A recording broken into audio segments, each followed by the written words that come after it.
questions. We have wireless mics on both sides. Brandon, would you like to start? What's up with Montas? Where's he at with the shoulder right now?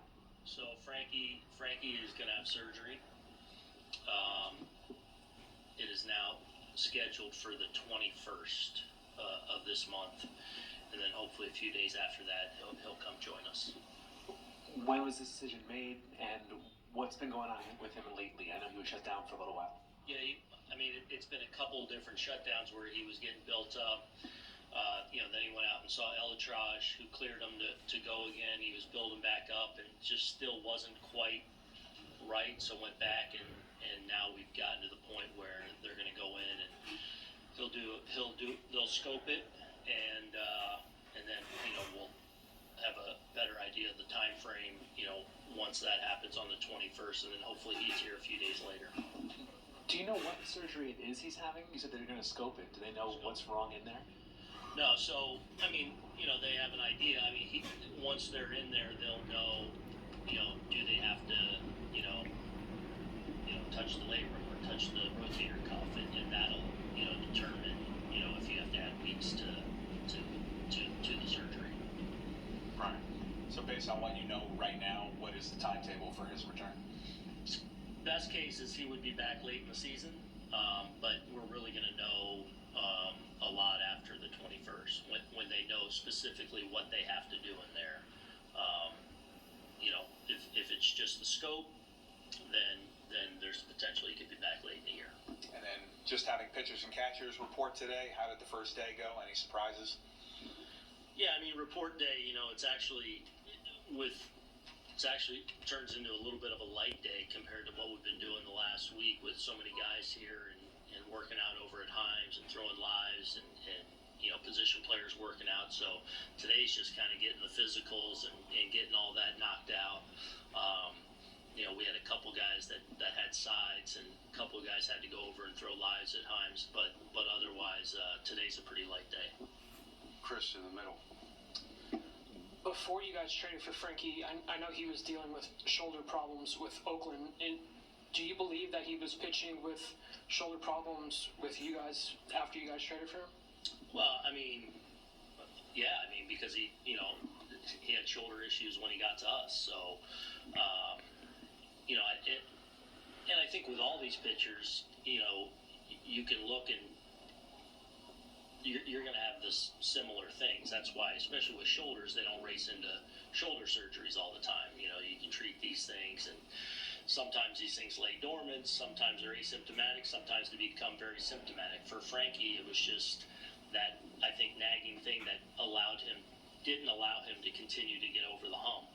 Whether it was the first go around with Oakland, and then when he came to us and eventually, got shut down, was able to get back. But then as he's tried to ramp up here a couple times this winter, he just hasn't been able to kind of get over that hump to be who he knows he is. Eric, just following up on Chris's question, do you wonder if you traded for an injured pitcher? Look, we knew when we traded for him that, he had missed time with a shoulder, so, that's the nature of a pitcher, though. They're able to get back on the mound, and, pitchers will go sometimes their entire career with, if you examined them on an MRI from a shoulder standpoint, there's, labrum issues, there's rotator cuff issues, but things that they're able to pitch with all the time. So, obviously having dealt with a shoulder situation and that it's manifested itself to where he's had to go for surgery, yeah, there's some level of that. And then when you look at your rotation, overall, what jumps out at you? Excitement still. Obviously, losing Frankie's clearly a blow. And unfortunately, we haven't got to see him pitch like we know the pitcher that he is. But we also feel very confident in those that are going to now maybe get an opportunity because he's not there initially. And the depth that we've built up, we feel very good about the rotation that we will potentially go north with at the end of next month. In the back, Meredith. Aaron, you spoke about the potential opportunity for guys that maybe wouldn't have had a shot if Montas was in that rotation. Who are some of those guys, and how do you see that shaking out? Well, I mean, I think when you map it out on paper and Frankie's in that rotation, you got guys like Domingo Herman and Clark Schmidt that are, right there on that cusp of being, that, fifth or sixth starter or whatever. So feel very comfortable with those guys, know what they're capable of, and excited for their seasons. But then there's always people you bring in that, are going to have more of an opportunity, are going to be closer to breaking through, and you always see surprises each and every year of guys kind of kicking the door in, taking advantage of an opportunity, and maybe a guy that you're not thinking of right now that kind of develops into that next level of player at this point in their career, and you go from there. So it's I'm excited about the talent we have in the room. Michael King was in the clubhouse earlier today and just spoke about how great he's feeling at this point, having thrown already off the mound probably 10 times. Do you expect him to simply have a bullpen role, or could that possibly be expanded for him as well? Yeah, I think probably a bullpen role. I think with Michael, that'll be one of the conversations we have, quite a bit of talk and debate about is, what's the best way to use him, though? Is it in that multi-inning role out of the pen every few days where you can, essentially, give some high-leverage guys days off? Is he part of the, short stint, 1 inning, 1+ inning guys at the back end of the bullpen? I think there wasn't a more valuable guy, I think, in the sport before he got hurt last year. And I would say, as we sit here right now, I'm really encouraged about where he's at physically in his return. But I think how to use him, and I view it right now out of the bullpen, how we best use him and how he fits into the bullpen will be something we probably have a lot of talk and debate about. Bill in the back, standing. Aaron, as far as left field is concerned, whether it's Hicks or Cabrera, are you pretty comfortable, or how concerned are you about that spot? Yeah, again, I mean, I think one of the things about this camp that we'll have, especially from a position player standpoint, is I think there's going to be a lot of competition. There's at-bats up for grabs, there to be had. And again, I feel really good about the talent we have in the room. You have a guy like Aaron that's coming off a down year, that's coming off a year before that in which he was injured a lot. So, hopefully there's that hunger there to kind of go show the world that, hey, I'm still a guy that can be impactful. We saw what Oswaldo Cabrera did last year, when we put him in the outfield, and he was able to come up and be an impactful guy for us. You don't want to lose all his versatility either, because he's such a good infielder as well, and being a switch hitter, and especially for us being from the left side, there's a lot of value there. There's also a lot of guys that are here on invites that are interesting guys that have had some varying degrees of success in the big leagues. So we'll just kind of let that play out. It'll certainly play out a lot this spring, but it's also something that plays out throughout the course of the season, throughout the first couple of months. We always get focused on the opening day situation, but that can change 10 days, 2 weeks, a month into the season all of a sudden. And then there's always, you kind of take stock in what you have with your team and what your needs are, not only now, but sometimes, all the way up to the trading deadline. So we're prepared with what we have. We feel like we have good options, and hopefully the competition and the at-bats that are certainly up for grabs will bring out the best in a lot of guys. Pete to the right and then Randy to the left. Aaron, how would you evaluate how LeMahieu is coming into this camp, and would you anticipate that he would start the season on time? Yes, on time. I'm really excited about where DJ's at. Again, it's something that we're always paying close attention to, but he's been in a pretty good spot now for a while. He's been down here for a while. He looks really good. He's moving really well. So I know he's excited about it, but we are as well. You know, it's obviously something we got to always pay attention to with him and be mindful of. But pretty encouraged about where he's at right now. You mentioned Herman. There's not many times a guy could go out and could bring in a guy who has won 18 games to replace him. Have you seen growth from him since that season? And what he went through could break a lot of guys. Have you seen maturity from what he went through? And do you think he's come out on the other side a better guy? I'm really excited about where Domingo is right now. I feel like his work has been excellent. He's in great shape. He is. I feel like his frame of mind is really good. I do feel like there's been a lot of maturity that's happened with him over the last couple of years, but even from last year to this spring so far, I know, you know, he certainly understands where he's at in his career and the opportunities that are in front of him right now. And I think he understands the importance of that and the seriousness of that and the excitement of that. And he's in a pretty good spot right now for us, and it's good to see. And one more quick one was Aaron Judge just fiddling around at first base yesterday with the first baseman bid, or could that get to the point where you Well, could we be up? talked about competition, so Riz better be, no. Yeah, that's just him. You know, we got DJ and, you know, IKF and those guys over there taking ground balls. We need someone to take the throws over there. So I don't expect you to see him out there this year. You know, maybe 5 years from now, maybe something we're talking about. But I know that story had some legs, but it was not much ado about nothing.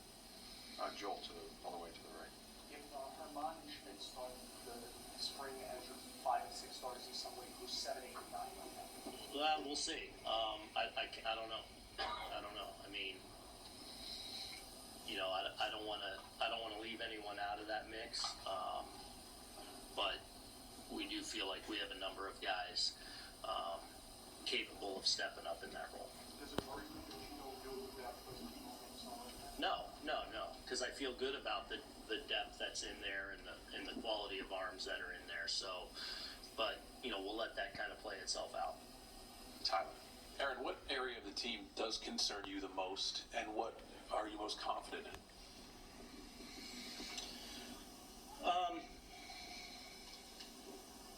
You know, anytime you have some attrition, or you know, especially this time of year, you start to have pitcher injuries and things like that. That always scares you, but it's also a part of the team that I have a ton of confidence in. You know, I feel like our rotation on paper, and I caution, you know, we're in the middle of February right now. It's still only that, but I'm excited about their potential impact and what they can be, and I'm also really excited about the depth of our bullpen. You know, I feel like, and then beyond, you know, if everything breaks right and you can kind of, you know, pencil in who you think might be, you know, the opening day team and the opening day bullpen. You know, I think beyond some of those guys, the depth, so to speak, you know, I feel like within that there's a lot of really good, exciting arms that, you know, could make a name for themselves at some point at the big league level this year. So I think that the talent that we have in our pitching staff, from a starting rotation standpoint on down through the bullpen, and then on down through, you know, guys on the 40-man or guys that are, you know, in camp here, that could potentially impact us at some point, I'm really excited about. But you're always concerned about, you know, with the pitching, like making sure, you know, these guys for the most part are able to stay healthy, and that your starters are able to post and things like that. If that's the case, then I feel great about it. But you always get worried, especially, you know, when you do have some injuries where that takes a hit. Greg and then Brian. What is your read on Nestor's situation? Do you expect him to be available by opening day? Yeah. You know, I do think it's minor enough. You know, he's been able to kind of keep it going, you know, as far as, you know, he's doing running and keeping his arm going. There's a chance he'd be on the mound by this weekend. So, yeah, not too concerned that it's a long-term thing. And I would expect him to probably be ready to go at the start of things. I mean, I think he'll be pitching for us down here. It's just a matter of how much volume can you get him built up to.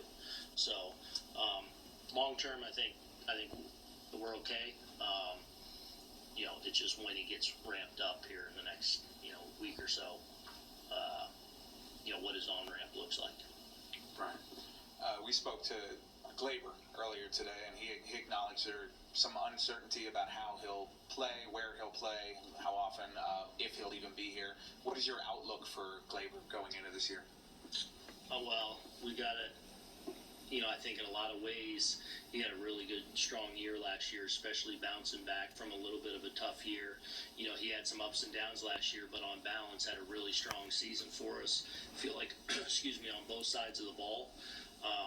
So, we have a guy that's got a ton of experience, that's had a lot of success, that's had some bumps in the road along the way, too.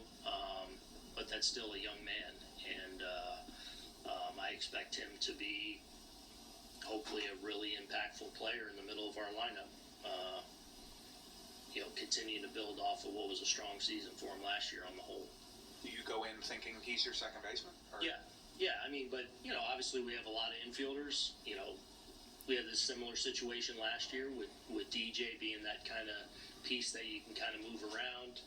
Are you able to use the DH some with those guys? But yeah, I mean, I expect him to be in a regular, everyday-ish role. Marley and Aaron. Aaron, your first look of Carlos Rodon, what does he fit in and bring to this team? Obviously, very limited first look. Yeah, I've enjoyed getting to know him so far. He's got an edge to him. I've found him very easy to talk to and to get to know a little bit. My biggest thing with him right now is and he's been down here now about a week or 10 days, so just making sure he's getting really settled and comfortable coming into the ballpark. The little things of coming in and knowing who you need to get to and talk to and set up and everything. And that's my biggest thing with him right now. Are you feeling like you're getting settled? And I feel like he is. I feel like he's fit in really well. And just really excited to see what he's going to do, because I know he's really excited. Excuse me. I know I feel like going into his free agency, I feel like this was the end game that he wanted, and I know that he's really excited to be here and to go pitch for this team and this organization in this city. Aaron, when you look at the shortstop competition, organizationally, is there somebody that you get a sense that you guys really want to win that job, or is it truly a wide open competition amongst those four guys, basically? Yeah.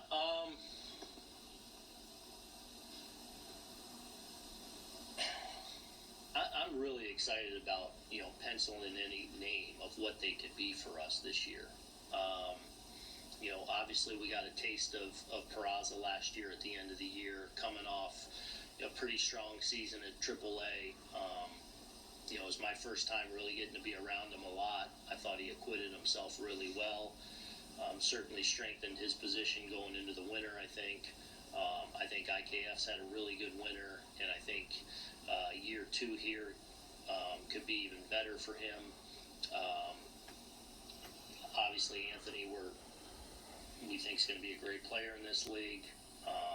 And then Oswaldo, we know can play the position as well and has had some success up here. So, I don't think there's any way that I'm hoping it necessarily goes. You like it to declare itself, I guess, on some level, but you like for the guys to continue to make it hard because you feel like they all bring something potentially special to the table.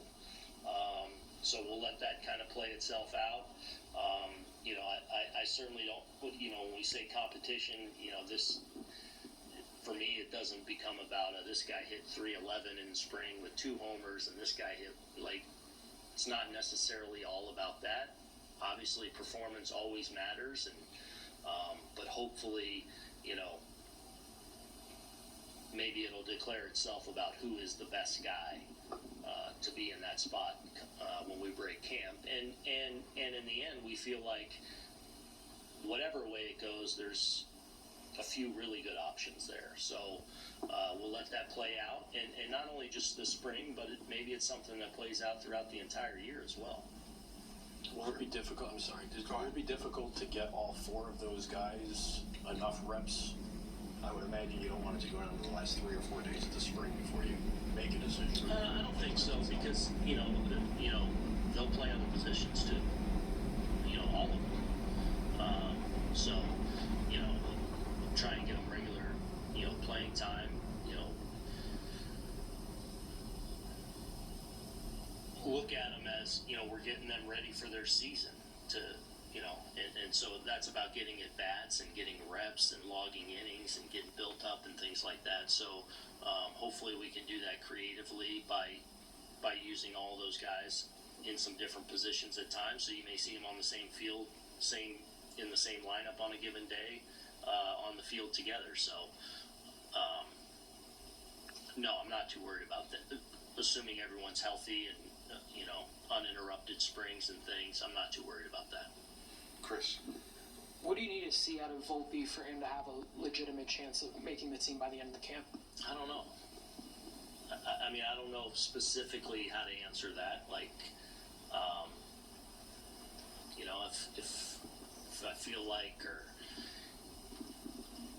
he looks like the best option, or like he's ready to go do this, then we wouldn't be adverse to doing that. But I don't think there's he's got to do this, and that. It's you kind of watch and it'll show itself.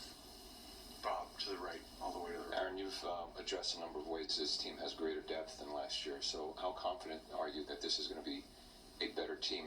I don't mean just 99 wins. I also mean just closing the gap on the Astros. And the second part of that is, how difficult was it to let go of last October, considering it was a sweep, and just turning your focus to 2023?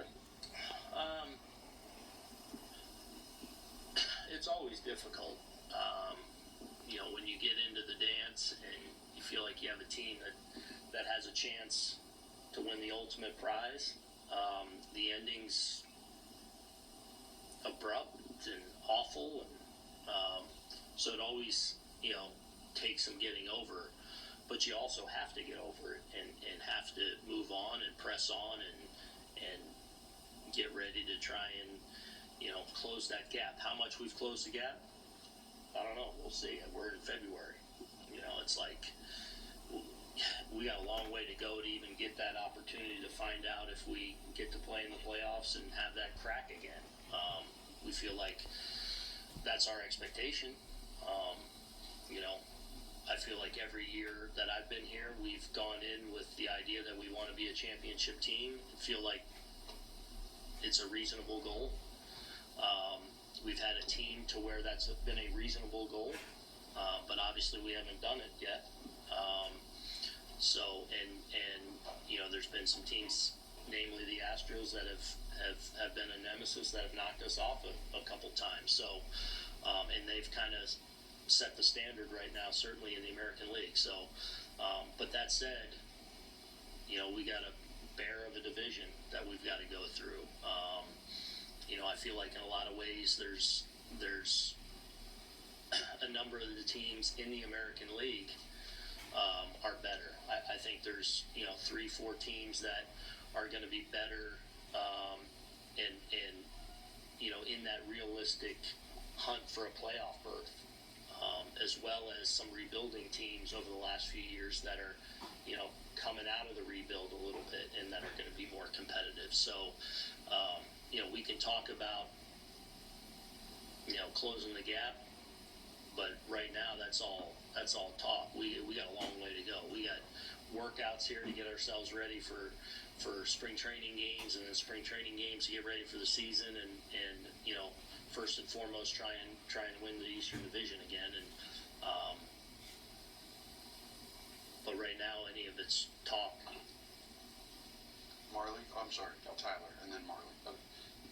One thing the Astros did to you guys, but also to Seattle and the Phillies, is they just struck a lot of guys out. I mean, 50 strikeouts in 4 games.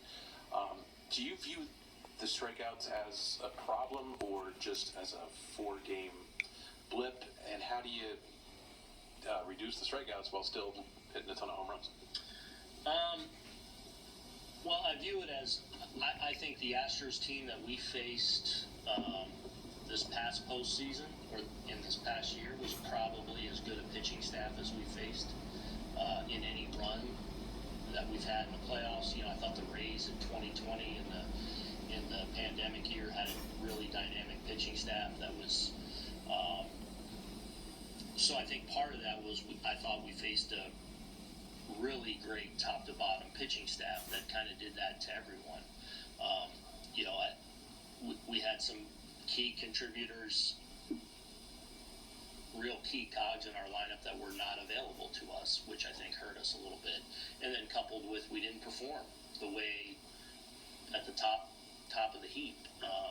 So we're constantly trying to address those things. I think in a lot of ways we had, I think we led the league in runs scored last year. Like that's actually a thing. I mean, we're trying to score runs, and we ran up against a bit of a buzzsaw, and we were a little depleted. But that said, we're going to win it all. We're going to win the prize. We got to find a way to get by these teams that, on a given year, really got it rolling on the mound. And we got to find a way to be able to win those nip and tuck games too. Marley. Aaron, is there a particular one of the new rules that is of greater concern, or that maybe you feel that you really have to stress with the guys, and your feeling about the implementation of those? Yeah, I think the pitch clock. I mean, that's, it's going to be an adjustment for everyone, pitchers and hitters alike, and something that we will put a lot of emphasis on and already have, but we'll certainly put a lot of emphasis on here in spring training. I do think over time it'll be something that,